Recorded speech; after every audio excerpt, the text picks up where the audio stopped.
Hey everyone, in this video, I will show you how to convert image to video in Canva. If you find this video helpful, a like and subscribe would mean a lot. Alright, let's dive in. Now first of all, open your Canva design or the image you want to convert to video. Now click on the image, click over here on animate. Now select any one of these animation. I'm going with click like this. Now click on the text and also click on animation and select any one of these animations like this.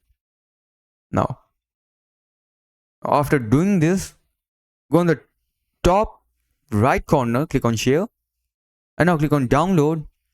Click on this drop down arrow and select mp4 video. Now click on download.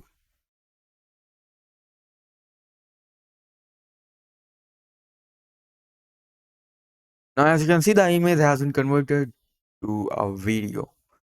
So that's it for the video. Thanks for watching.